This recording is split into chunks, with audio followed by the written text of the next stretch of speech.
Selon une étude de 2013, plus de 80% des entreprises ne seront plus en affaires après 18 mois. Je n'ai pas de statistiques à cet effet, mais je suis sûr qu'en photographie, ce chiffre est beaucoup plus élevé. Mon prochain livre, En photo et en affaires, ne vous apprendra pas comment utiliser votre appareil photo, comment faire une belle photo, comment faire une retouche adéquate. Il existe de nombreuses ressources à cet effet, et même que la majorité du temps de classe dans les programmes de photo sont utilisés à cet effet. Et c'est probablement ça le problème, parce que la photographie, c'est probablement le domaine où il y a le plus de gens qui sont travailleurs autonomes par rapport au nombre de gens qui sont salariés.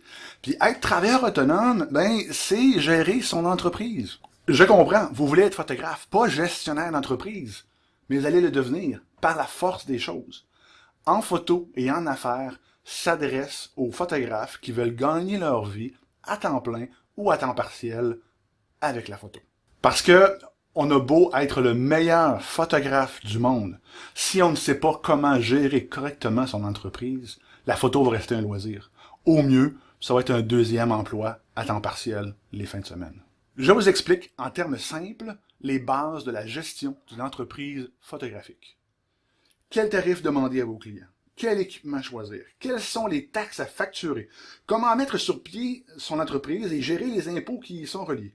Avez-vous besoin d'une assurance spéciale? Comment faire une facture? Un contrat? Une soumission? En photo et en affaires aborde tous ces sujets et plus. En effet, gérer une entreprise, c'est pas juste des chiffres. Il faut aussi se faire connaître. Comment réussir ses campagnes de marketing? Comment avoir un site internet efficace, mais à peu de frais? Comment utiliser les réseaux sociaux efficacement? Est-ce que c'est utile et même nécessaire de payer pour afficher des publicités sur Google ou Facebook? Droit d'auteur, droit à l'image, création d'un portfolio, diversification des sources de revenus, on parle de tout.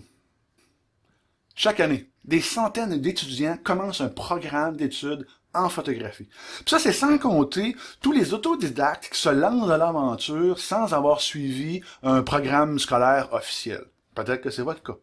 Comment prendre une longueur d'avance sur tout ce monde-là? En photo et en affaires est là pour ça.